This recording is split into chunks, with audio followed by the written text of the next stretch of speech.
Nathaniel Torrance caught the girl's hand mid-grab. Let go. She yanked back. He didn't release. The dinner roll fell, hit the marble floor, rolled under the buffet table where champagne fountains burbled and Seattle's wealthiest praised themselves for their generosity. The girl was maybe 9. Skinny. No, worse than skinny. Malnourished. Her dress hung off her like it belonged to someone twice her size. Faded yellow. More gray now. What's your name? Nathaniel kept his voice low. Firm. Sarah. It came out choked. Her eyes, huge, dark, terrified, locked on his. Sarah McClane. Please don't call security. McClane. The name scratched at something in his mind. Couldn't place it. Why are you stealing from my event, Sarah? Her jaw clenched. For half a second, he saw something flash, not fear. Defiance. Like she wanted to tell him exactly where he could shove his event. But then her shoulders sagged. It's for my mom. Nathaniel's grip loosened. What? My mom works here.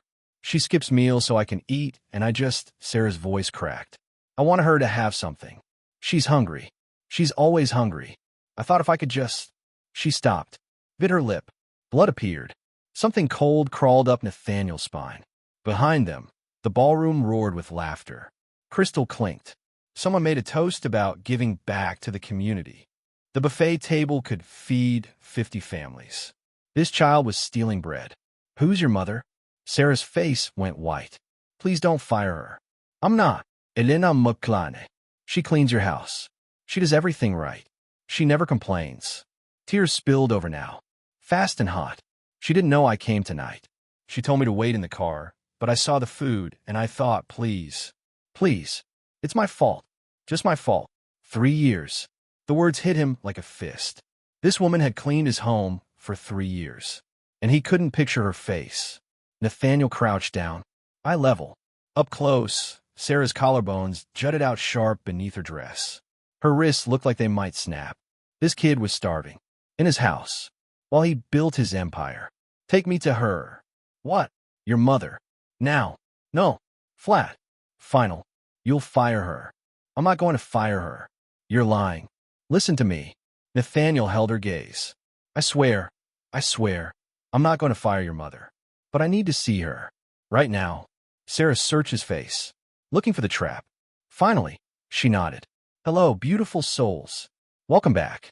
Before we dive in, drop your city in the comments. I want to know where you're watching from. And if you haven't subscribed yet, hit that button now. You don't want to miss what happens next. Now, let's get into it. She led him through the service entrance. A narrow hallway that smelled like industrial cleaner and old grease. 10 steps from marble floors and crystal chandeliers to cracked linoleum and flickering fluorescent lights. Staff members froze when they saw him. Eyes wide, panic radiating. Sarah pushed open the kitchen door. Elena McClane stood at the sink scrubbing a pot 3 times her size. Her uniform hung loose on a frame carved down to bone. Dark circles shadowed her eyes. Her hands trembled, the kind of tremor that came from exhaustion so deep it had become permanent. She hadn't heard them. Mom. Elena turned, saw her daughter, saw Nathaniel Torrance in his custom tuxedo standing in her kitchen. The pot crashed into the sink like a gunshot. Mr. Torrance, her voice cracked. I'm so sorry. Sarah, what are you? How long? Nathaniel interrupted. His voice came out harder than he meant. How long have you been skipping meals? Elena's face drained of color. I'm not. Don't lie to me. Silence stretched like a wire pulled too tight. Elena's eyes flicked to Sarah, to the bread still clutched in her daughter's hand. Something broke in her expression. Understanding. Horror. Shame. She wasn't supposed to know, Elena whispered. Nathaniel felt the ground shift beneath him. This woman, this mother, starving herself while scrubbing his floors. And he'd never noticed, never asked, never seen her. How long? Elena's hands twisted in her apron, knuckles white. 6 months, maybe 7. Why didn't you ask for help? Elena laughed, bitter, broken. From who? You. She lifted her chin. Fire burned through the exhaustion. You've never cared before. Why would you care now? The truth gutted him. Sarah made a small sound. Half gasp, half whimper. Mom, don't. No, baby. I'm tired of pretending. Elena looked at Nathaniel. really looked at him. I work 70 hours a week in your house. I scrub your floors. I wash your sheets. I make everything perfect. And you don't even know my name. I know it now. Because my daughter got caught stealing bread. Her voice rose, echoed off stainless steel. Other kitchen staff had stopped working, watching. Not because you ever bothered to ask. Not because you ever looked at me like I was a human being. Nathaniel stood there, taking it. Because she was right. He'd built his empire on efficiency, systems, numbers. And somewhere along the way, he'd forgotten that every number represented someone's mother, someone's daughter, someone. You're right, he said quietly. The admission felt like swallowing glass. You're absolutely right. Elena blinked, clearly expecting defensiveness. Anger. Not this. But I'm seeing you now. Nathaniel pulled out his phone. What's your hourly wage? What? Your wage. What do I pay you? Elena's jaw worked. $15 an hour. The number hit him like a physical blow. $15. In Seattle, where existing cost more than most people earned. He'd paid more than that for his tie this morning. Come with me, Nathaniel said. Both of you. Right now. I can't. I have pots to finish. I have. Your shift is over. He looked at the kitchen supervisor. Patricia, Elena's coming with me. Patricia opened her mouth, closed it, nodded. Elena shook her head.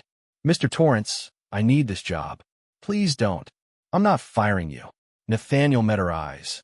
I'm fixing this. Why should I trust you? Because, he said quietly, looking at Sarah, your daughter already does. Sarah stood beside her mother, still clutching that piece of bread, watching him with something like hope flickering in her eyes. Elena looked at her daughter, then back at Nathaniel. 5 minutes, he said. That's all I'm asking. Finally, slowly, Elena nodded. The elevator doors closed. Silence. Sarah squeezed her mother's hand. Elena stared at the floor numbers climbing. 8, 9, 10, her jaw tight, shoulders rigid. Nathaniel stood against the back wall, watching Elena's reflection in the polished steel doors.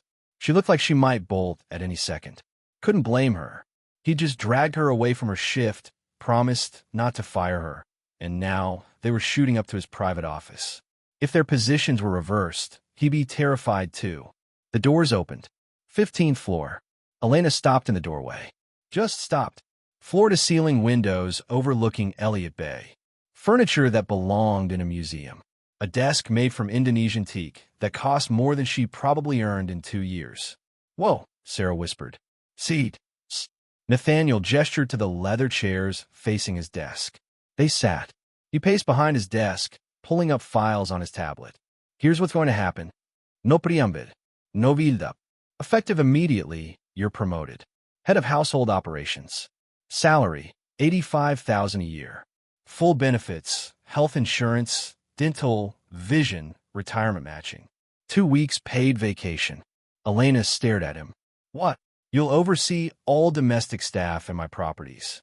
3 homes, 2 offices. The previous manager retired last month. Position's open. It's yours. I don't have experience. You've been managing my household for 3 years. You know every system, every vendor, every inefficiency better than anyone I could hire. Nathaniel stopped pacing. The question isn't whether you're qualified. It's whether you'll accept. Elena's hands trembled in her lap. She opened her mouth, closed it, opened it again. Why? Because it's the right thing to do. That's not an answer. Nathaniel pulled up a photo on his phone. Turn it around. A young boy, maybe 7, standing in front of a small house with peeling paint. Clothes that didn't fit. Missing tooth. That's me. 30 years ago. His voice was quiet, steady. My mother cleaned houses. My father drove a delivery truck. We were 1 bad month away from homelessness my entire childhood. He set the phone down. I got lucky. Scholarship. Right timing. Good opportunities. Build all this. He gestured at the office. And somewhere along the way, I forgot what it felt like to be that kid. I forgot that every number in my spreadsheets represents someone's mother. Someone's daughter. Elena's eyes were wet now. She didn't blink. I can't change the past, Nathaniel continued. But I can change what happens next. You need a job that pays enough to live on. I need someone who actually gives a damn about the people working for me. So, do we have a deal?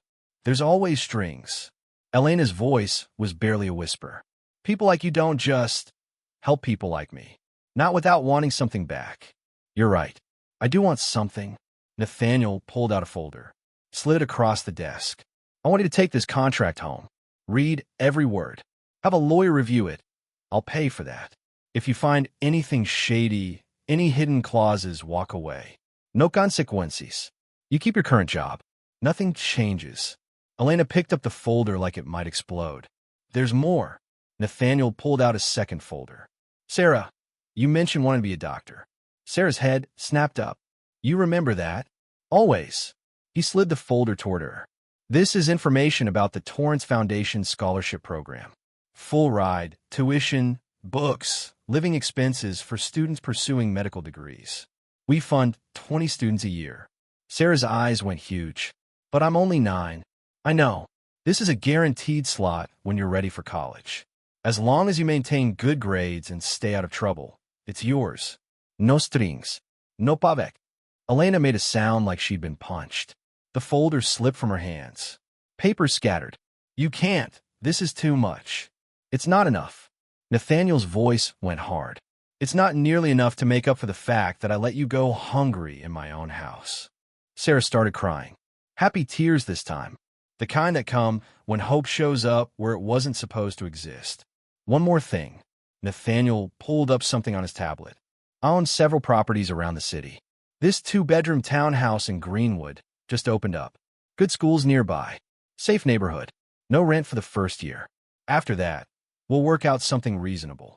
Elena stood up so fast her chair toppled backward. Stop. Just stop. Her voice shook. What do you want from us? Really? What's the catch? Nathaniel met her eyes. Held them. I want to prove I'm not the man I was an hour ago. I want to be better. And I want you to let me. The silence stretched. Elena looked at Sarah. Sarah looked at her mother. An entire conversation happened in that glance. Hope and fear and desperate, fragile trust. What if you change your mind? Elena, ui spirit. What if next week you decide this was a mistake? That I'm not qualified or educated enough? Or, then I'll be wrong. Nathaniel's voice was steady. Certain, but I won't change my mind. Because you're not a charity case. You're the smartest hire I'll make all year. Sarah grabbed her mother's sleeve. Mom, please. Just say yes. Elena looked at the contracts, the scholarship papers, the photo of the townhouse on the tablet screen, then at the man standing behind the desk, waiting. Okay, she breathed. Okay. 3 days later, Elena stood in her new office, a converted sunroom in Nathaniel's main residence overlooking the gardens, reviewing staffing schedules. The leather chair was too comfortable, the computer too new, the view too beautiful. She kept waiting to wake up. Her phone buzzed. Text from Sarah. Mom, there's a library in this house. An actual library with ladders and everything. Can I do homework here after school? Elena smiled. Type back. Yes, baby. Another buzz.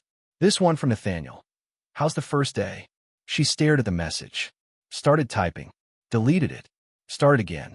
Overwhelming. Good, overwhelming. 3 dots appeared. Disappeared. Appeared again. That's the goal. Let me know if you need anything. Elena set her phone down, looked around her office, at the desk with her name placard, at the employee directory where her title read Head of Household Operations, at the paycheck stub showing $85,000 annual salary. Real. This was real. The door opened. A woman in her 50s stood there, pinched expression, arms crossed. Patricia Bennett, kitchen supervisor. Mrs. McClane. The title sounded like an insult. We need to talk. Elena straightened in her chair. About what? Patricia stepped inside. Closed the door. About knowing your place. The words landed like ice water. Excuse me. You've been here 3 days. 3 days. And you're already restructuring schedules, requesting new equipment, suggesting changes to protocols we've used for years. Patricia's voice dropped. Mr. Torrance felt guilty. He saw a sob story and threw money at it. But that doesn't make you qualified to manage people who've been here longer than you've been alive.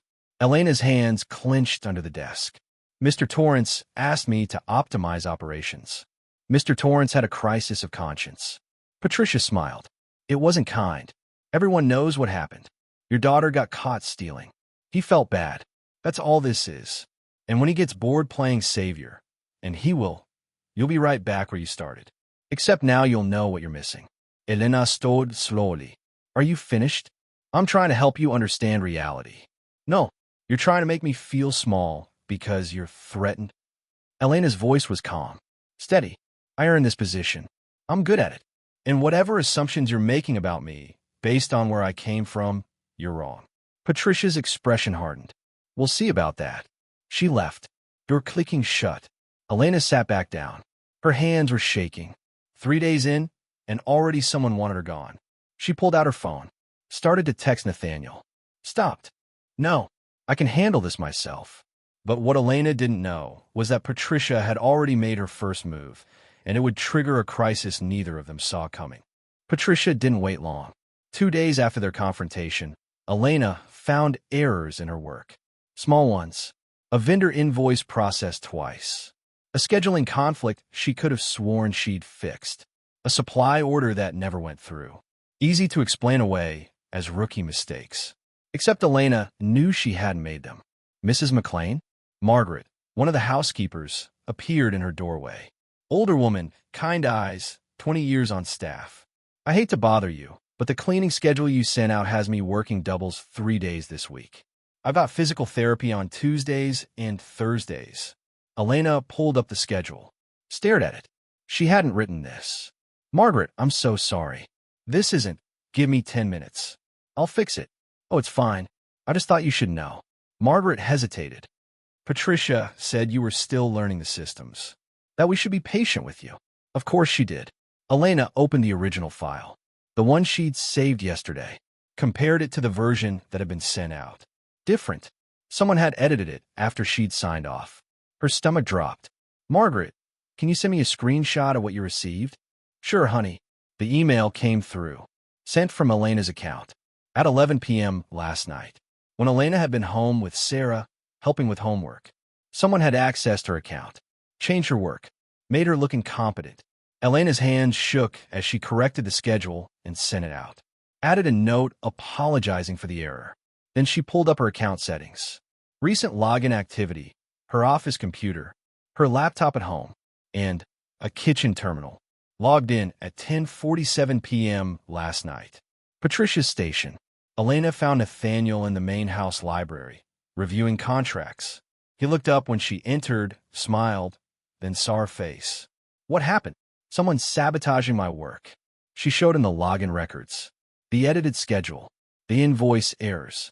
Patricia has access to my account. She's been changing things after I approve them. Nathaniel's expression went dark. You're sure?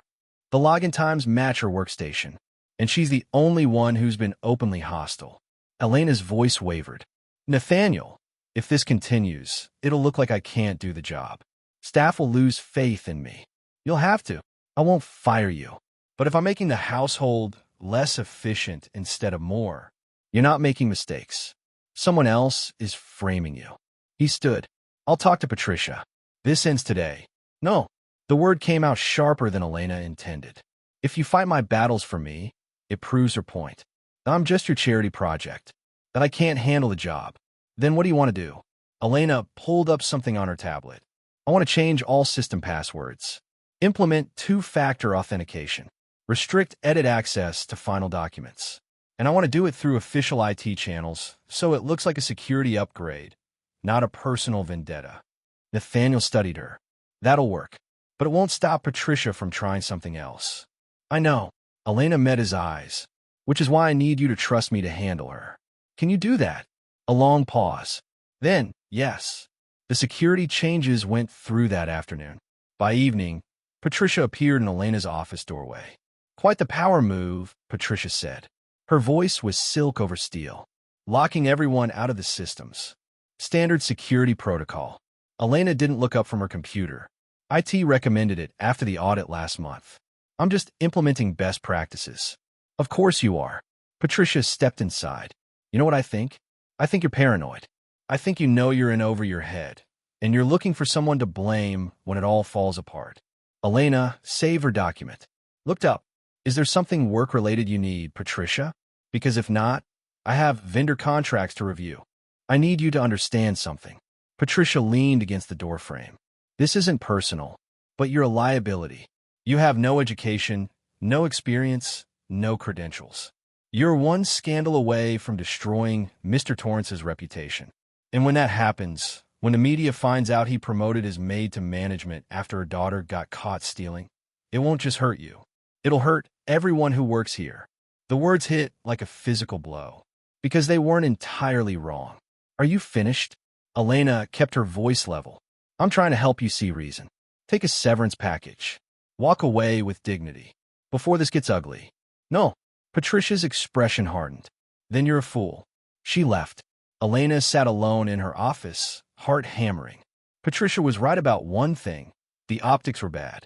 Single mother promoted after her daughter's caught stealing. No degree. No experience. Just a billionaire's guilt and a sob story. The media would eat it alive. Her phone buzzed.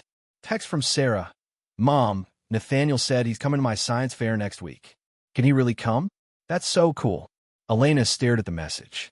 Nathaniel was asking to be part of Sarah's life. Going to school events.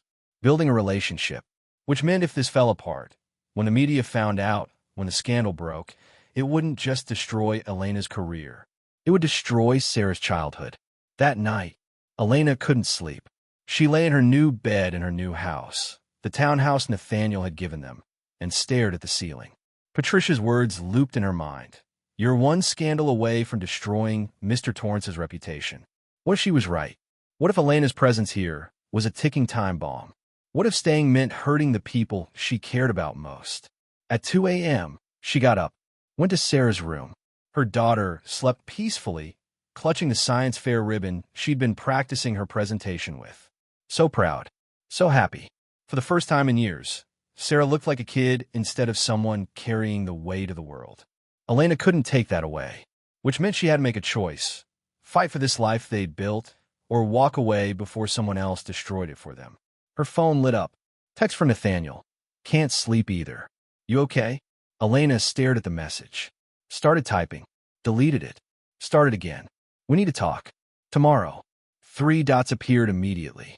My office. 8 Uhr morgens. Elena set her phone down. Tomorrow, she'd tell him the truth.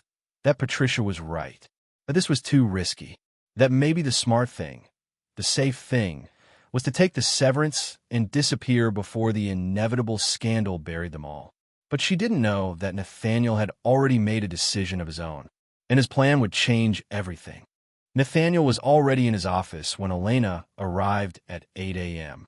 So was his attorney, James Corrigan, and someone else, a woman in her 40s with sharp eyes and an expensive blazer. Elena stopped in the doorway. What's going on? Seat. Nathaniel gestured to the chair.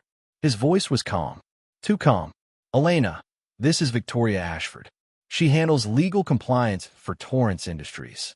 Victoria's smile was professional. Cold. Mrs. McClane, I've heard a lot about you. Elena sat slowly. Nathaniel, I thought we were meeting alone. We were. Then I got a call at 6 a.m. from my PR team. He slid his tablet across the desk. Someone leaked a story to the Seattle Times. Elena's blood went cold. She looked at the screen. Headline, Billionaire's household manager. Charity case or conflict of interest. The article had photos. Elena at work. Sarah at school. Nathaniel's charity gala.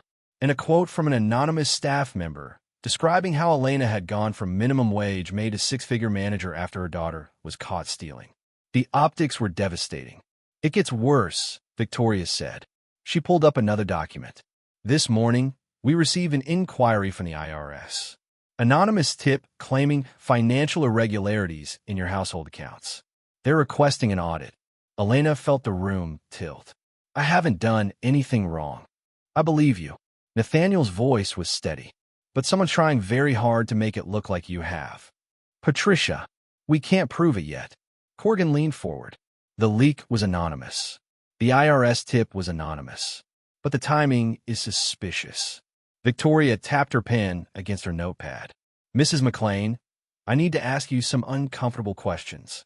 For your protection and Mr. Torrance's. Go ahead. Before this job, You worked at Davidson's Market. You were accused of theft. What? The old wound ripped open. A register came up short on my shift. They blamed me. Investigated for 2 weeks and found nothing because I didn't do it. But they kept treating me like a criminal, so I quit. That accusation is in your employment record. I know. Victoria made a note. You also have significant debt. Medical bills, credit cards, a lawsuit for a previous landlord. I was a widow with a child and 2 minimum wage jobs. Elena's voice rose. Of course I had debt. That doesn't make me a thief.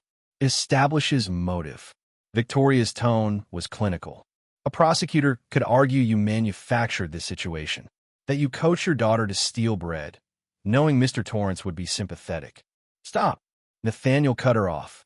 That's not what happened. You don't know that. Victoria turned to him. You made an emotional decision based on limited information. Now it's creating legal and reputational exposure. The board is concerned. The board doesn't run my personal life. No, but they run your company. And if this scandal damages Torrance Industries, they have standing to intervene. Victoria looked at Elena. Mrs. McClane, I'm authorized to offer you a severance package. $50,000. You resign, sign an NDA, and this goes away quietly. The room went silent. $50,000. More money than Elena had ever had at once. Enough to start over somewhere else. Somewhere safe. No, Elena said quietly. Victoria's eyebrows rose. Excuse me. I said no. I earned this job. I'm good at it. And I'm not letting whoever's behind this win. Elena looked at Nathaniel. But I need you to be honest with me. Is Victoria speaking for you? Do you want it gone? No. The word was immediate. Certain. I want you to stay. I want to fight this. But Elena, his voice softened. I need you to know what you're walking into. This would get ugly. The media will dig into your past. They'll question every decision I've made. They'll make your life hell. They already are. It'll get worse. Elena thought about Sarah, about the science fair next week, about the way her daughter had finally stopped looking over her shoulder, waiting for disaster. What do you need from me? She asked. Corgan pulled out documents. Full financial disclosure. Bank statements, tax returns, everything. We need to prove you haven't taken a cent that wasn't legitimately earned. We'll also need to document every decision you've made since taking this position. Vendor contracts, schedule changes, all of it. I have records. Everything's documented. Good. Nathaniel stood. Victoria, thank you for the recommendation. But Elena's staying. Tell the board I'll handle any fallout personally. Victoria's expression was unreadable. This is a mistake. Then it's my mistake to make. Victoria gathered her things. Paused at the door. Mrs. McClane, one more thing. Did Mr. Torrance ever tell you about his mother? Elena frowned. What? His mother. The one who cleaned houses. Victoria's smile was cruel. She died 10 years ago. Suicide. She'd been struggling with depression, working herself to death. He found her. The words hit like a physical blow. Victoria continued. You're not Elena McClane to him. You're second chance. A ghost he's trying to resurrect. And when that stops working, when he realizes you can't replace his mother, he'll throw you away like yesterday's trash. She left. Elena sat frozen. Nathaniel's face had gone white. Is it true? Elena's voice was barely a whisper. Yes. The admission came out raw. My mother died 10 years ago. And yes, when I first saw Sarah stealing bread for you, I saw her. I saw every moment I missed, every sign I ignored, every chance I had to save her and didn't. So Victoria's right. I'm just a replacement. That's how it started. Nathaniel moved around the desk, crouched in front of her chair. But Elena, you're not my mother. You're nothing like her. You asked for help. You let me in.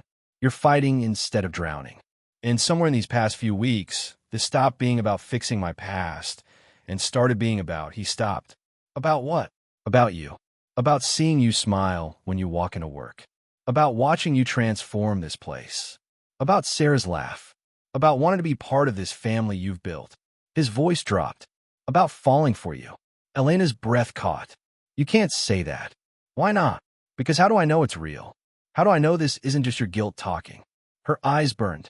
How do I know that in 6 months you won't realize I can't fix your past and decide this was all a mistake? You don't. Nathaniel's voice was steady. Nobody knows anything, Elena. We're all just guessing. But I'm asking you to guess with me. To trust that whatever this started as, it's become something real. Elena looked at him. At the man who'd gone from stranger to employer to what? What was he to her? Before she could answer, her phone rang. Unknown number. She answered. Hello. Mrs. McClane? This is Jennifer Park from Cascade Elementary. There's been an incident involving Sarah. Can you come to the school right away? 20 minutes later, school principal's office. Sarah sat in a chair, arms crossed, jaw set. Her knuckles were scraped. There was a tear in her new dress. 3 other kids sat across from her, 2 boys and a girl. One boy had a bloody nose. What happened? Elena rushed to her daughter's side. The principal, Mrs. Rodriguez, looked exhausted. There was a fight in the cafeteria. From what we've gathered, these students were teasing Sarah about the newspaper article. It escalated. They called you a thief, Sarah said flatly. They said you tricked Mr. Torrance and that we're scammers. So I hit Brandon. Sarah, I'm not sorry. Sarah's eyes blazed. They were lying about you. I wasn't going to just sit there. Elena's heart broke and swelled at the same time. Nathaniel appeared in the doorway. I'm sorry I'm late. What did I miss? Mrs. Rodriguez blinked. Mr. Torrance. I didn't realize you. Sarah called me. He moved to stand beside Elena. She's family. The principal's expression shifted. I see. Well, we have a zero-tolerance policy for physical violence. I'm afraid Sarah will need to be suspended for 3 days. Understood, Elena said quietly. Sarah apologized to Brandon. But Mom, now. Sarah's jaw worked. Then, I'm sorry I hit you. It came out grudging but sincere. Brandon mumbled something that might have been an acceptance. However, Mrs. Rodriguez continued, given the circumstances, the harassment that preceded the incident, I'm also suspending these 3 students, and will be implementing a school-wide assembly about bullying and media literacy. They left the school in silence. In the parking lot, Sarah finally spoke. I messed everything up, didn't I? Elena crouched down. No, baby. You stood up for me. That's not messing up. But now everyone knows. About the article. About us. Sarah's voice cracked. They're going to keep making fun of me. Maybe, Elena admitted. Or maybe they'll learn that we're not ashamed. That we have nothing to hide. Sarah looked at Nathaniel. Are you mad at me for defending your mother? Never. He smiled. Though next time, maybe use your words instead of your fists. Brandon's face was very punchable. Sarah, what? It was. Despite everything, the article, the investigation, Victoria's cruelty, Elena laughed. Actually laughed. And standing there in a school parking lot with her fierce daughter and the man who'd somehow become family, Elena made her decision. She wasn't running. Not from Patricia. Not from Victoria. Not from the scandal or the investigation or the media. They wanted to fight. They'd get one. But what Elena didn't know was that the real battle hadn't even begun yet, and the person orchestrating everything was closer than she thought. The article went viral. By that afternoon, Elena's phone wouldn't stop buzzing. Friend requests from strangers. Messages from journalists. A producer from a local news station asking for an interview. She turned it off. At home, Sarah sat at the kitchen table doing homework, or pretending to. Her eyes kept drifting to the window like she expected reporters to show up any second. Mom, yeah, baby, are we going to be okay? Elena looked at her daughter, 9 years old and already learning that the world could be cruel to people who dared to rise above their station. Yes, she said, and meant it. We're going to fight. Her laptop dinged. Email from Corrigan. Found something. Come to office ASAP. Nathaniel's office, 6 p.m. Corrigan had documents spread across the conference table. Bank statements. Email logs. Phone records. Patricia Bennett, he said without preamble, has been receiving payments from a consulting firm called Ashford Advisory Group. $5,000 a month for the past 6 months.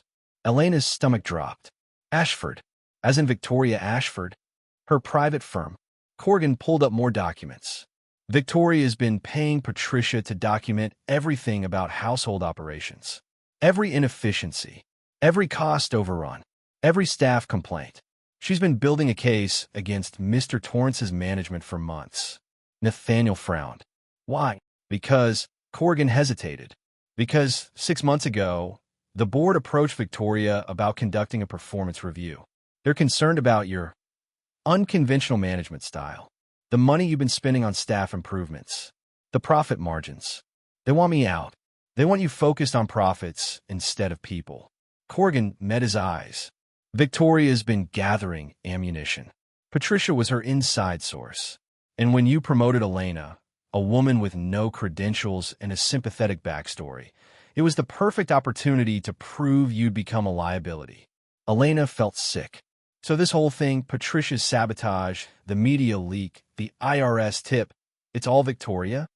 We can't prove the leak yet. But yes, I believe so. Corrigan pulled up an email chain. Patricia and Victoria have been coordinating. Look at this message from 3 weeks ago, right after you were promoted. Elena read, from p.bennett@torranceresidential.com.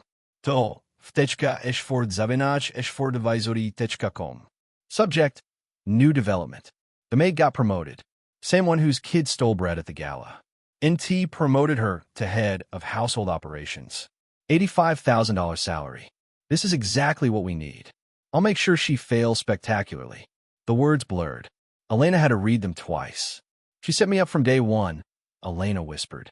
Every mistake, every error, she wanted me to fail. Yes. Nathaniel's voice was hard, furious. And now we're going to prove it. Ow! Corrigan smiled. Because Patricia made a mistake. She used her work email for some of these communications. And that means we have legal access to them. Everything she's done, the sabotage, the coordination with Victoria, the $5,000 monthly payments, it's all documented. Can we use this? Elena asked. In court? Absolutely. For wrongful termination, if she sues. For defamation, if you want to go after her for the media leak. Corrigan paused. But there's a faster way. What? Confront her. Tonight. With me present as legal counsel. Get her to admit what she's done on record. Then we take everything to the board. Proof that Victoria's been working against company interests, paying staff to sabotage operations, leaking confidential information to media. Nathaniel stood. Do it. Where's Patricia now? Still on property. Kitchen closes at 8. Corrigan checked his watch. We have 30 minutes. The kitchen, 7:45 p.m. Patricia was wiping down counters when I walked in. She saw Elena and smirked. Saw Nathaniel and Corrigan and her expression faltered. Mr. Torrance, I wasn't expecting. Patricia, we need to talk. Nathaniel's voice was ice. About Ashford Advisory Group and the $5,000 a month they've been paying you. Patricia went white. I don't know what you're talking about. Don't lie. Corrigan set his laptop on the counter, turned it around. We have 6 months of bank records, email communications, phone logs. You've been working with Victoria Ashford to sabotage Elena's work and gather evidence against Mr. Torrance. That's not. You edited Elena's schedules using her login credentials, Elena said quietly. You created errors in her work. You leaked the story to the Seattle Times. And you filed a false report with the IRS. Patricia's jaw worked. I was protecting this company. You were being paid to commit corporate espionage, Corrigan corrected. And now you're going to tell us everything. Why Victoria wanted this information, who else is involved, and what the board is planning. I want a lawyer. You're not under arrest. Yet, Nathaniel leaned against the counter. But if you don't cooperate, I'll make sure you are. Guide froth. Computer fraud. Conspiracy. You're looking at federal charges, Patricia. Or he paused. You can tell us what we want to know, and we'll settle this quietly. Your choice. Silence stretched. Finally, Patricia's shoulders sagged. Victoria approached me 8 months ago. Said the board was concerned about your spending, that you were becoming a liability. She wanted documentation proving you were mismanaging company resources. And the payments? Consulting fees. For providing operational insights. Patricia wouldn't meet their eyes. She said it was legitimate, that I was helping protect the company's future. And when I promoted Elena, Victoria called it a gift. Said an unqualified employee in a management role was exactly the kind of thing the board needed to see. That I should make sure Elena failed publicly. Patricia finally looked at Elena. I'm sorry. I didn't. It wasn't personal. You just took the money and destroyed my reputation, Elena finished. Her voice was steady. Cold. Was the newspaper article you? Patricia nodded. Victoria wrote it. I confirmed the details. And the IRS tip? Victoria. She has connections. Patricia's hands shook. I didn't know it would go this far. I thought it would just be reports to the board. Documentation. You didn't think at all, Nathaniel said. You're fired. Effective immediately. You have 1 hour to clear out your desk and leave the property. If you ever speak to media about this company, about me, or about Elena, I will pursue every legal remedy available. Understood. Patricia nodded. She looked smaller now. Defeated. One more thing, Corrigan said. Who else on the board is working with Victoria? I don't know. She never said. Just that she had support from key stakeholders. Patricia grabbed her purse. Mr. Torrance, I really am sorry. I thought I was doing the right thing. You thought $5,000 a month was worth destroying someone's life, Elena said quietly. That's not doing the right thing. That's just greed. Patricia left without another word. Outside, 8:30 p.m., Elena stood in the garden, breathing in the night air. Cold, clean, real. Nathaniel found her there. You okay? I don't know. Elena wrapped her arms around herself. Patricia was being paid to destroy me. Victoria orchestrated everything. The board wants you gone. And we still don't know who leaked my past employment records or how they got Sarah's school information. We'll figure it out. Will we? Elena turned to face him. Nathaniel, Victoria was right about one thing. I'm a liability. My past, my lack of credentials, the optics, it's all terrible. And now it's threatening your company. I don't care about the optics. You should. This is your life's work. I won't let. Elena. He took her hands. Stop. I'm not losing you because some board members care more about profit margins than people. I'm not losing you because Victoria decided you were a convenient target. And I'm sure as hell not losing you because you think you're not good enough. But you are good enough. Better than good enough. In 3 weeks, you've improved efficiency, morale, and staff retention. You've saved money while making people happier. That's not a liability. That's exactly what this company needs. Elena's eyes burned. And what about us? Victoria said you're trying to replace your mother. That when you realize I'm not her, you'll... I know you're not her. Nathaniel's voice was fierce. My mother was proud. Stubborn. She refused help until it killed her. You're nothing like that. You asked for help. You fought for your daughter. You're brave in ways she never could be. And yes, when I first saw you, I saw her. But Elena, I kept seeing you. Your strength. Your fire. The way you love Sarah. That's what I fell for. Not a ghost. Not guilt. You really mean that. I really mean that. Elena looked at him. This man who'd turned her world upside down and felt the last wall around her heart crumble. Okay, she whispered. Okay, we fight. Together. Nathaniel kissed her. Soft and careful and full of promise. And for the first time since the article dropped, Elena believed they might actually win. But neither of them knew that Victoria had already made her next move, and it would force Elena to make an impossible choice. Victoria's next move came at 6 a.m.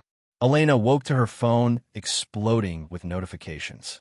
Text messages, emails, voicemails.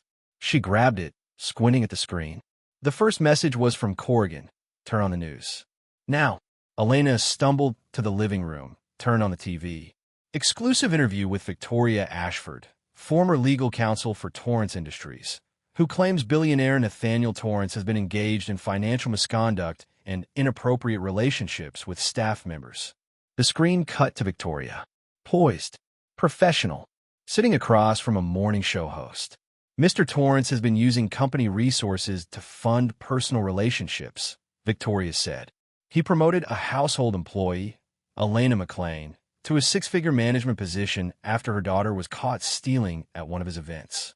He then provided her with rent-free housing, scholarship funds for her child, and has been romantically involved with her while she reports directly to him. This represents a clear abuse of power and misuse of corporate funds. Elena's blood went cold. You're saying this is a #MeToo situation? The host asked.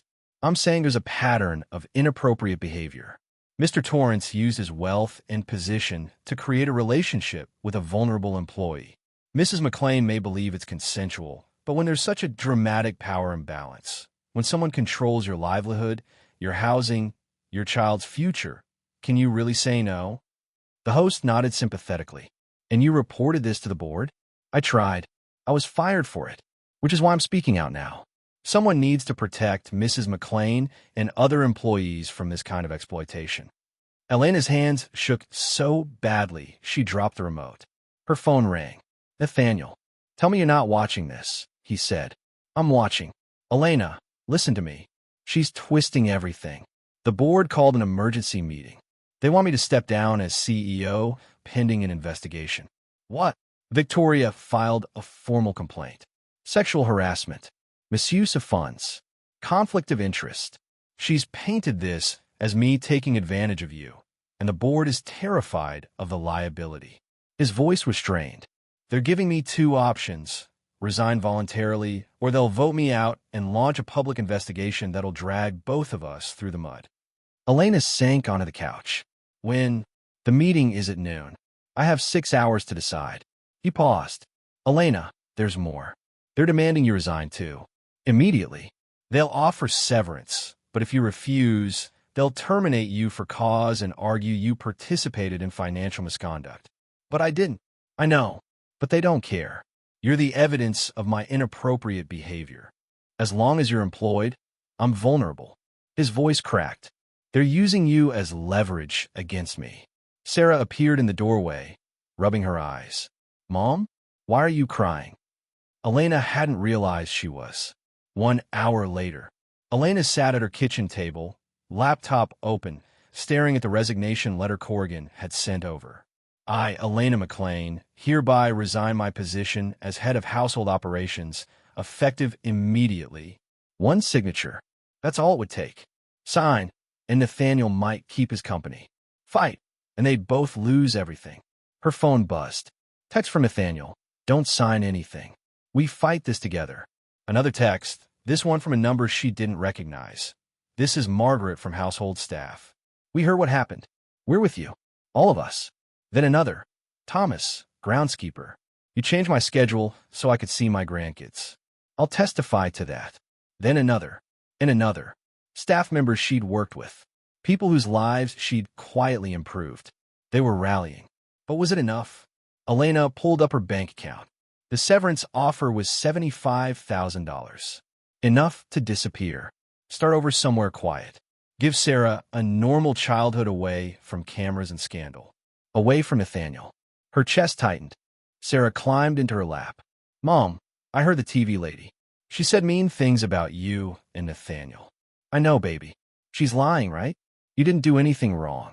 No, I didn't. Then why does she get to be on TV saying those things? How do you explain to a 9-year-old that sometimes the world punishes people for being vulnerable? That sometimes asking for help gets weaponized against you? Because she's scared, Elena said finally. People who are losing control do desperate things. Are you scared? Yes.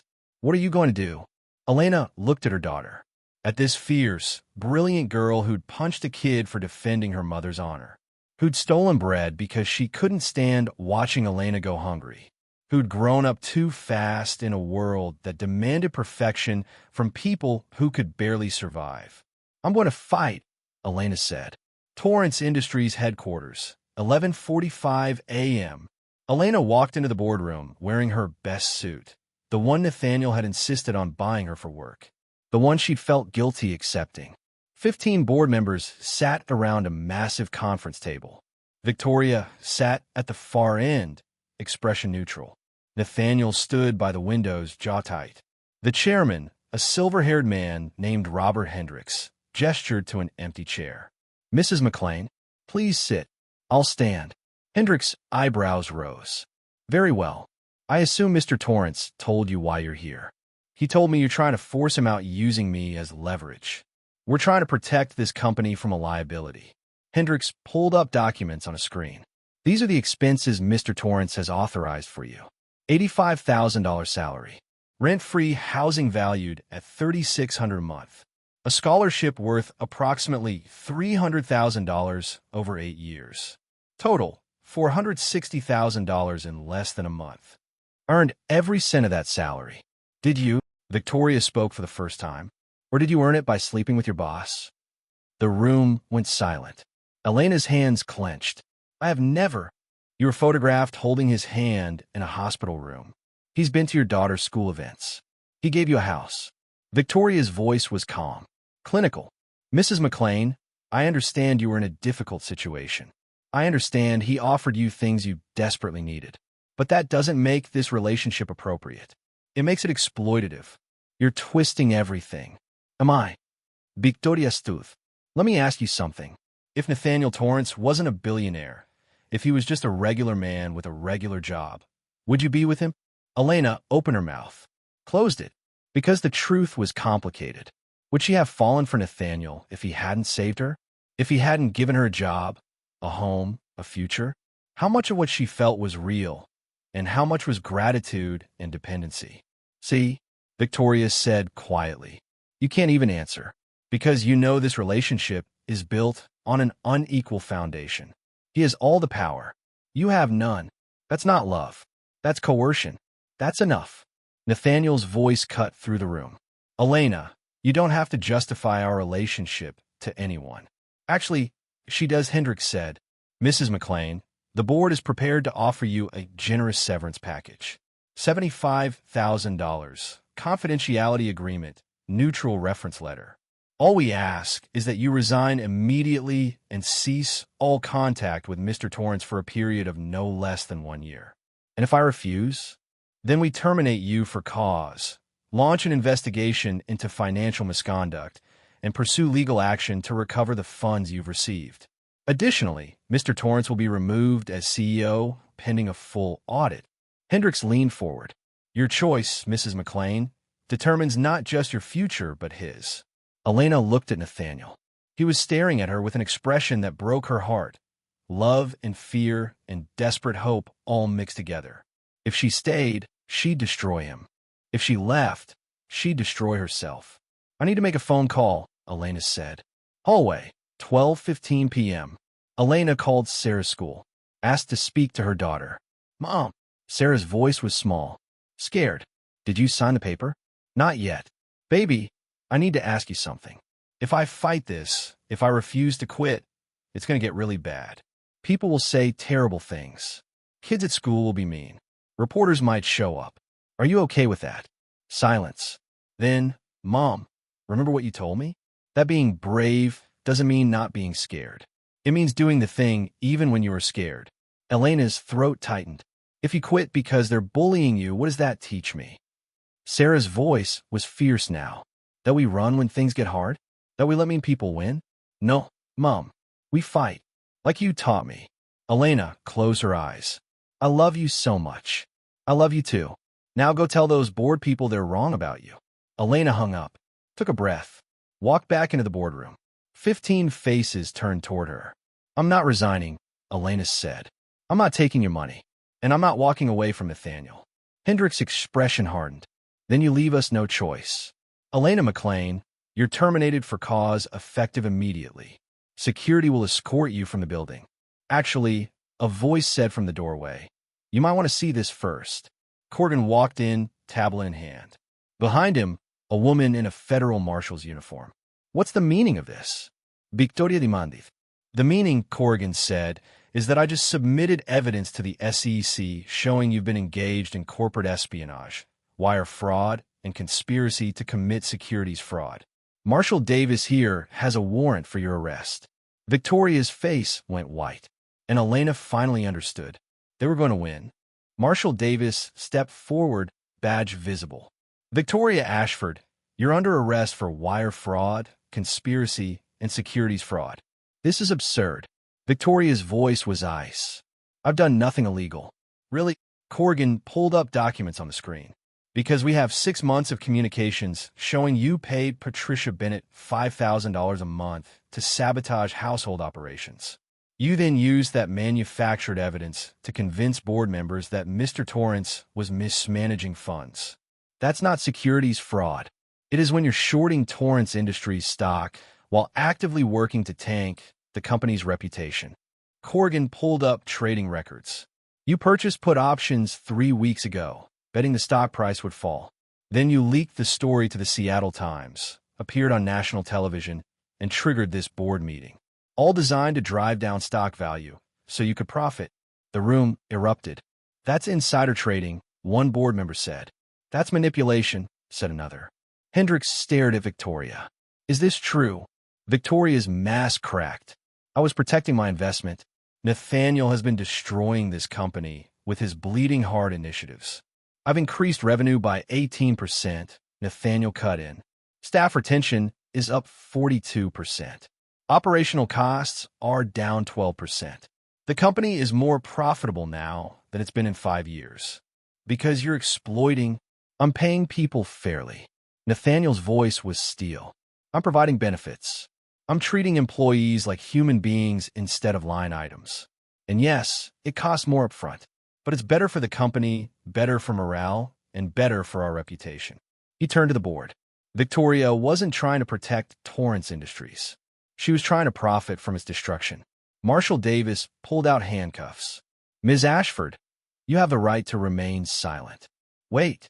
Victoria's voice was sharp, desperate. She looked at Elena. You really think this is over? You think winning this battle means you've won the war? What are you talking about? Elena asked. I'm talking about reality. Victoria's smile was bitter. You're still a maid playing dress-up in a billionaire's world. You'll never fit. The board will never accept you. Society will never accept you. And eventually, maybe not today, maybe not next month, but eventually, Nathaniel will realize you're an anchor around his neck. That's enough, Nathaniel said. Is it? Victoria looked at him. You think I'm the only one who sees this? There are 50 people in this company who think Elena McClane is a gold digger. 100 more who think you've lost your edge. The PR damage is done, Nathaniel. Fire me, arrest me, it doesn't matter. You've already lost. Marshall Davis cuffed her, led her toward the door. Victoria called back over her shoulder. Enjoy your victory, Mrs. McClane. I hope it was worth the target you just painted on your back. She was gone. The boardroom fell silent. Hendricks cleared his throat. Mr. Torrance, in light of this development, the board will need time to review the situation. No. Elena's voice cut through the room. Everyone turned to stare. Excuse me, Hendricks said. I said no. You don't get to review the situation and pretend you didn't just try to force both of us out based on fabricated evidence. Elena stepped forward. You believe Victoria without investigating. You threatened my job, my reputation, and my daughter's future because it was easier than doing your due diligence. Mrs. McClane, the board was acting on information we believed to be credible. You were acting on prejudice. Elena's voice was steady, fierce. You saw a woman from poverty in a management role and assumed she must have slept her way there. You saw a man treating employees fairly and assumed he was being manipulated. You didn't question Victoria's motives because her narrative fit your biases. One board member shifted uncomfortably. That's not fair, isn't it? Tell me, if I had an MBA from Stanford, would you have questioned my qualifications? If I came for money, would you have assumed I was a gold digger? Elena looked around the table. Or is it just women like me? Women who started with nothing, who have to prove we deserve every opportunity? Silence. You want to review the situation? Elena pulled out her phone, pulled up a document, sent it to the room's display. Here's my performance record. 3 weeks as head of household operations. I've reduced vendor costs by 22% by renegotiating contracts. I've improved staff satisfaction scores from 63% to 91%. I've implemented systems that save the household $30,000 annually in maintenance costs. More documents appeared on screen. Here are testimonials from 15 staff members describing how I've improved their working conditions. Here's the schedule optimization that gave people more time with their families while maintaining full coverage. Here's the new training program that's reduced turnover by 38%. Elena looked at Hendricks. I earned this job, not because I'm sleeping with Nathaniel Torrance, not because I manipulated him, but because I'm good at it. And if you can't see that, if you'd rather believe I'm a con artist than acknowledge that maybe just maybe, someone from my background can be competent. Then that says everything about you and nothing about me. The room was dead silent. Finally, one board member, a woman in her 60s, started clapping. Then another joined. Then another. Not everyone, but enough. Hendricks looked at the numbers on the screen. Then, at Elena. Mrs. McClane, I apologize. You're right. We acted on assumptions rather than evidence. It won't happen again. See that it doesn't. Elena turned to Nathaniel. Mr. Torrance remains CEO. I remain head of household operations. And if anyone has a problem with either of those facts, they can bring their concerns directly to me. With evidence. She walked out. Hallway, 1:30 p.m. Elena made it to the elevator before her knees gave out. She leaned against the wall, shaking. That had been the most terrifying thing she'd ever done. The elevator doors opened. Nathaniel stepped out, saw her, and immediately pulled her into his arms. You were incredible, he breathed. I was terrified. You were incredible, he repeated. Elena, you just took down Victoria Ashford in a room full of board members. You defended yourself, defended me, and proved every single one of them wrong. Victoria was right about one thing. Elena pulled back. The PR damage is real. People will still think I'm a gold digger. Still think this relationship is inappropriate. Then we prove them wrong. Together. Nathaniel took her hands. But Elena, I need to know. What Victoria said about the power imbalance, about whether this is real, did any of that resonate with you? Elena was quiet for a moment. Yes. Nathaniel's face fell. But not the way she meant, Elena continued. The truth is, I don't know how much of what I feel is real attraction versus gratitude. I don't know if I would have fallen for you under different circumstances. But you know what? Nobody knows that. Every relationship is shaped by circumstance, by timing, by need. She squeezed his hands. What I do know is this. You see me. You respect me. You've never once made me feel like I owe you anything. And when I stood up to that board, you didn't try to speak for me. You let me fight my own battle. She smiled. That's not coercion. That's partnership. So where does that leave us? It leaves us figuring it out. Together. One day at a time. Elena posed. But Nathaniel, I need you to understand something. I'm not staying in this relationship because you hold power over me. I'm staying because I choose to. And the day that stops being true, the day I feel trapped or obligated, I'll walk away. Okay. Relief flooded his face. And Elena, the day you want to leave, I won't stop you. Because you're right. This only works if you're choosing it freely.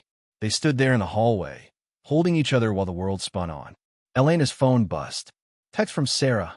Mom, you're trending on Twitter. Hashtag Elena was right. People are saying you're a badass. Elena logid, surprised, delicted, exhausted. Maybe Victoria was wrong. Maybe the court of public opinion wasn't lost after all. That night, Elena's townhouse. Sarah burst through the door, waving her phone. Mom, look, she pulled up Twitter. Thousands of tweets with hashtag Elena was right and hashtag pay your staff trending. Elena McClane exposed corporate greed and fought back. That's not a gold digger. That's a hero. Maybe instead of attacking working-class women who get opportunities, we should question why those opportunities are so rare. Victoria Ashford tried to profit from destroying people's lives. Elena McClane improved working conditions and saved money. Who's the real villain here? I'm a former household employee. Elena McClane changed my life. She gave me a schedule that let me see my kids. She's the real deal. People believe you, Sarah said. They're on your side. Elena read through the tweets, throat tight. She'd expected condemnation, mockery, more attacks. Instead, people were rallying. Working parents, service industry employees, people who understood what it meant to be invisible. Her phone rang. Unknown number. Mrs. McClane? This is Diane Morales from the National Domestic Workers Alliance. We've been following your story. We'd love to talk to you about advocating for fair wages and benefits for household staff. Would you be interested? Elena's breath caught. Yes, I would. More calls came. A labor rights podcast, a women's advocacy group, a professor writing a book about class mobility who wanted to interview her. By midnight, Elena had a dozen opportunities to turn her story into something bigger. something that mattered beyond just her and Nathaniel. She looked at Sarah, asleep on the couch, phone still clutched in her hand. This was it, the turning point. Not just surviving, not just defending herself, actually making a difference. 2 weeks later, the hearing was held in federal court downtown. Victoria Ashford sat at the defense table in a gray suit, expression blank. Her attorney, expensive, sharp, shuffled papers while journalists filled the gallery. Elena sat behind the prosecution with Nathaniel beside her. Corrigan sat in front, preparing to testify. All rise. Judge Morrison entered. Stern-faced woman in her 50s who looked like she'd heard every excuse in the book and believed none of them. United States versus Victoria Ashford, the bailiff announced. Charges: wire fraud, securities fraud, conspiracy to commit fraud.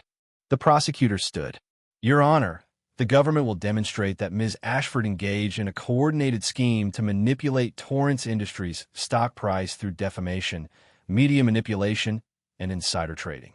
She paid a company employee to sabotage operations, leaked confidential information to media outlets, and purchased put options while actively working to destroy the company's reputation. Victoria's attorney objected. Your Honor, my client was performing her duties as legal counsel. She had legitimate concerns about Mr. Torrance's management practices and was obligated to report them to the board. By going on national television? Judge Morrison's eyebrow rose. Proceed. The prosecution called Corrigan first. He walked through the evidence methodically. Bank records showing payments to Patricia. Email chains coordinating the sabotage. Trading records showing Victoria's put options purchased 3 days before the Seattle Times article dropped. And what happened to the stock price after Ms. Ashford's television appearance? The prosecutor asked. It dropped 17% in 2 days, Corrigan said. Ms. Ashford profited approximately $280,000. Whispers rippled through the gallery. Next came Patricia Bennett. She'd taken a plea deal, cooperation in exchange for reduced charges. She looked smaller now. Scared. Ms. Bennett, did Victoria Ashford pay you to sabotage Elena McClane's work? Yes. Patricia's voice was barely audible. How much? $5,000 a month. For 6 months. And what did she ask you to do? Document inefficiencies. Create errors in Elena's work. Make her look incompetent. Patricia swallowed hard. She said it was to protect the company. That Mr. Torrance was being manipulated. I didn't realize she was using it to commit fraud. Did you leak information to the Seattle Times? Yes. Victoria wrote the article outline.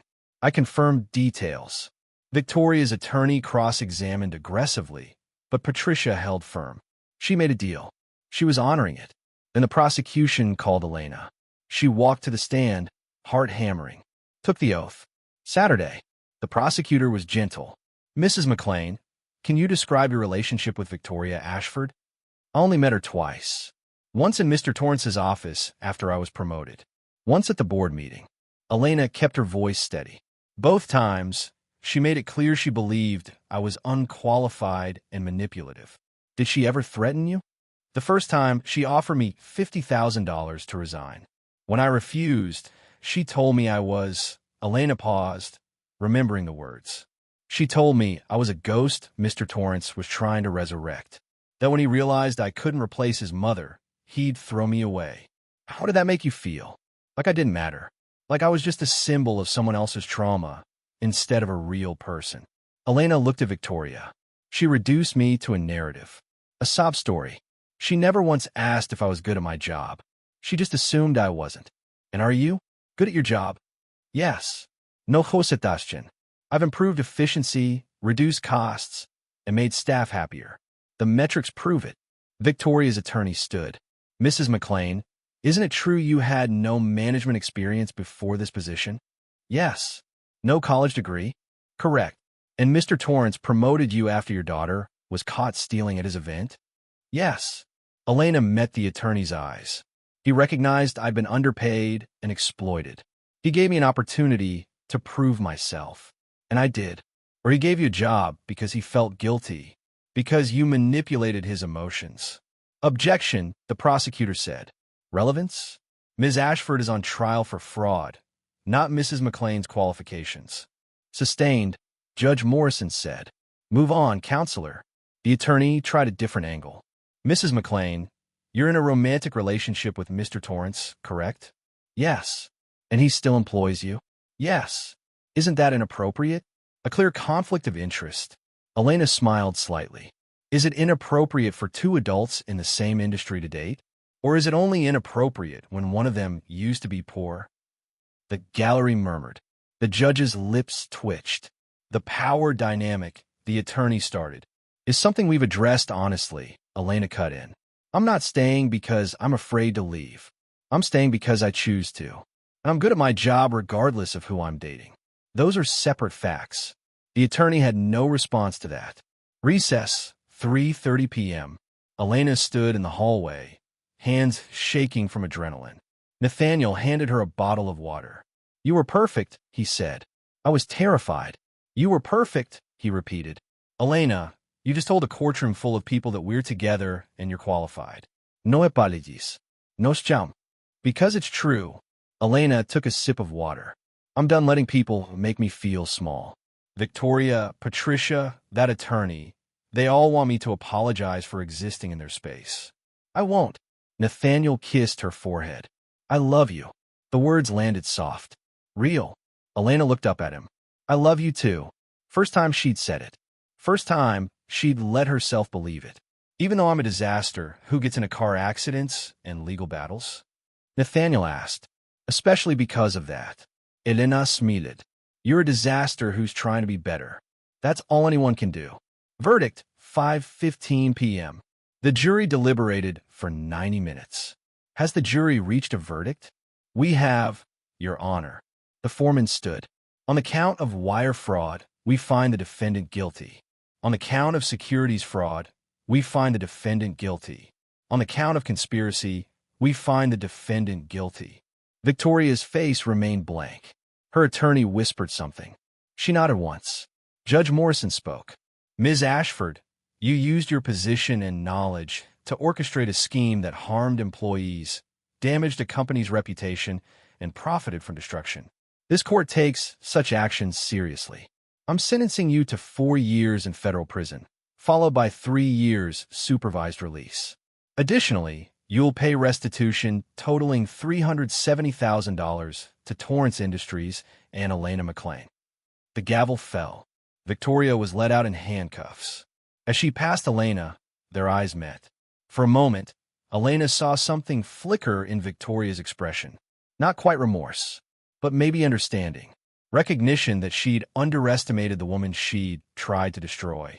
Then Victoria was gone. Outside the courthouse, 6 p.m., reporters swarmed. Mrs. McClane, how do you feel about the verdict? Relieved, Elena said simply. Justice was served. Are you still employed by Torrance Industries? Yes, and I'm still good at my job. What about your relationship with Nathaniel Torrance? Is that still ongoing? Elena looked at Nathaniel. He nodded. Your call. Yes, Elena said. We're together. We're happy, and we're not apologizing for it. Some people say the power dynamic is inappropriate.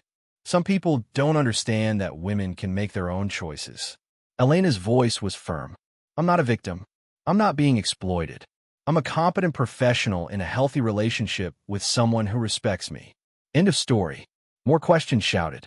Elena waved them off, walked toward the car with Nathaniel.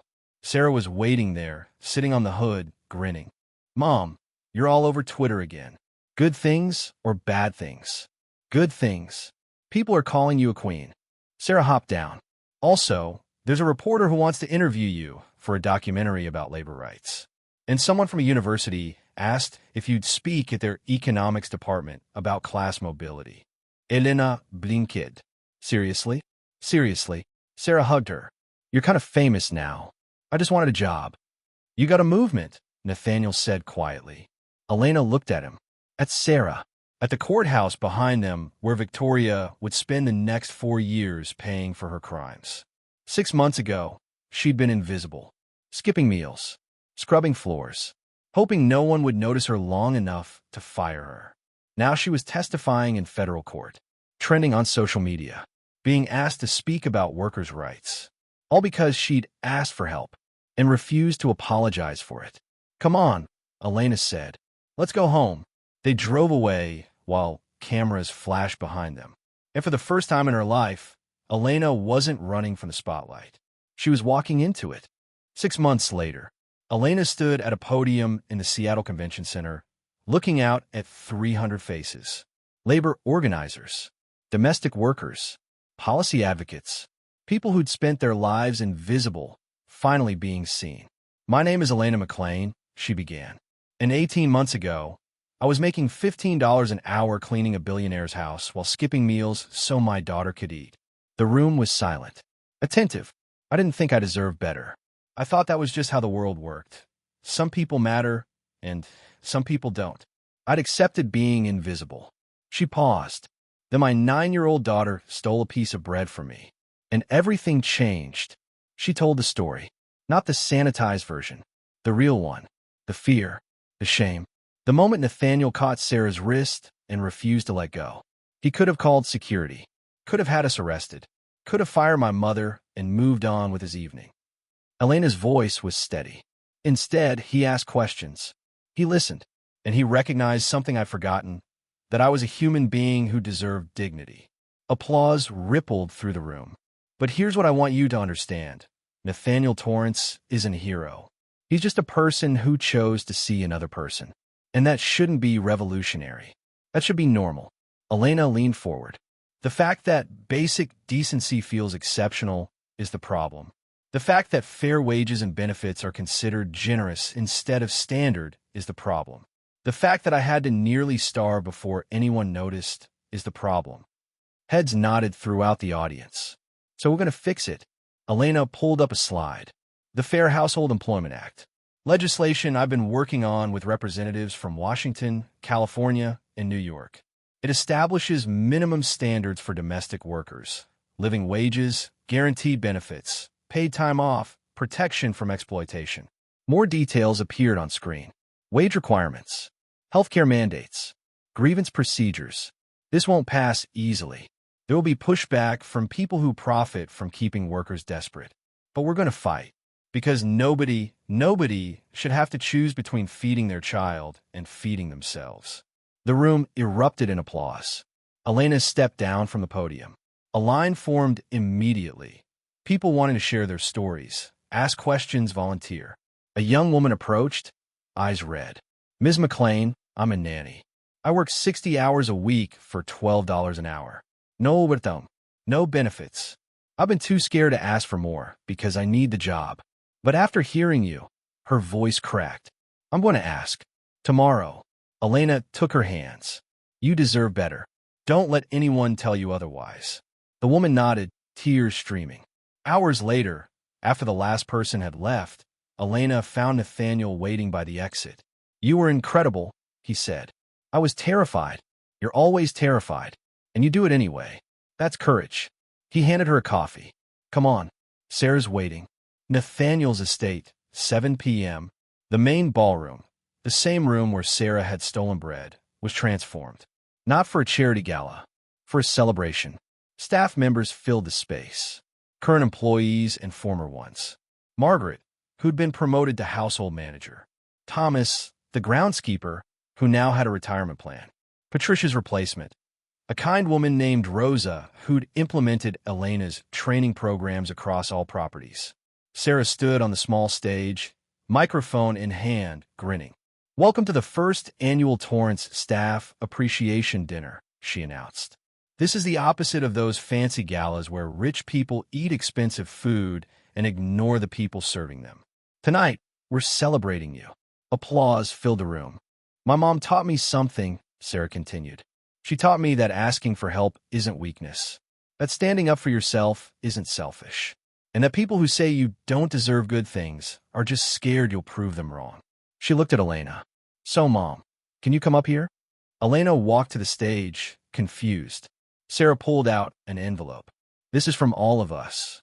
Every staff member contributed. Elena opened it. Inside was a card with dozens of signatures and a check.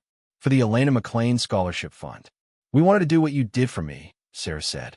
Help other kids whose parents are working so hard they can't afford college. So we all pitched in.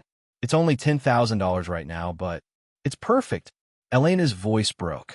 It's absolutely perfect. She hugged her daughter while the room cheered. Nathaniel joined them on stage. I'm matching it. 10,000 from staff, 10,000 from me, and we'll keep it going annually. Any child of a Torrance Industries employee who wants to pursue higher education will have support. More applause. Louder now. There's one more thing, Nathaniel said. He turned to Elena. I've been talking to the board, and we've created a new position. Chief People Officer. Someone responsible for ensuring fair treatment, competitive wages, and dignity for every employee across all Torrance properties. Elena's breath caught. The salary is $200,000 a year. The authority is significant. And Elena, he met her eyes. The job is yours if you want it. Elena looked out at the faces in the crowd. People who'd been invisible like her. People who deserve better. Yes, absolutely yes. The room erupted. Later that night, Elena's townhouse. Sarah was asleep, still wearing her dress from the dinner, science fair ribbon pinned to her pillow. Elena stood in the doorway, watching her breathe. This fierce, brilliant girl who'd stolen bread and punched bullies and somehow grown up exactly right despite everything. Nathaniel appeared beside her. She's remarkable. She is. Elena leaned against him. You know what's crazy? A year and a half ago, I thought my life was over. I thought I'd work minimum wage jobs until I died, and Sarah would be trapped in the same cycle. I couldn't imagine anything better. And now I'm Chief People Officer of a billion-dollar company. Now I'm advocating for labor legislation. Now I'm dating a man who sees me as an equal instead of project. She turned to face him. Now I have a future. Nathaniel kissed her. Soft and sure. We have a future, he corrected. The three of us. Is that a proposal? Not yet, but someday. He smiled. When you're ready. When Sarah's ready. When it feels right instead of rushed. I'll hold you to that. They stood together in the doorway, watching Sarah sleep while the city lights twinkled outside. Elena thought about the girl who'd been invisible, who'd scrubbed floors and skipped meals and believed she didn't matter. That girl was gone. In her place was someone stronger. Someone who'd fought back against people who tried to destroy her. Someone who'd turned personal pain into a movement. Someone who finally understood her own worth. 1 year later, epilogue. The Fair Household Employment Act passed. Washington first, then California, then New York. More states followed. Minimum wage for domestic workers rose to $22 an hour. Benefits became mandatory. Protections were codified into law. Elena testified before Congress, appeared on national news, wrote op-eds, spoke at universities, and everywhere she went, people approached her. Single mothers, immigrants, people working 3 jobs just to survive. They thanked her, told her their stories, said she'd given them hope. Sarah, now 11, started a youth advocacy group, Kids of Working Parents. They lobbied for affordable childcare, school lunch programs, and education funding. She was her mother's daughter. Nathaniel expanded the initiatives across all his companies. Other CEOs followed.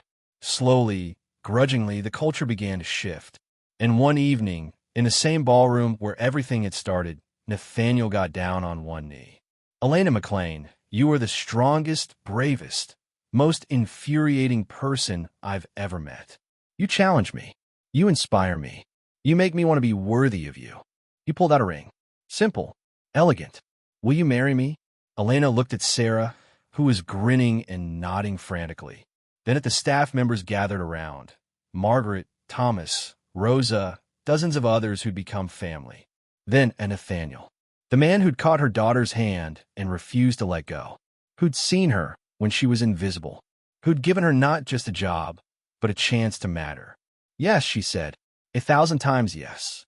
He slipped the ring on her finger while everyone cheered. And in that ballroom, the same space where a desperate child had once stolen bread, Elena McClane stood surrounded by love and chose her future.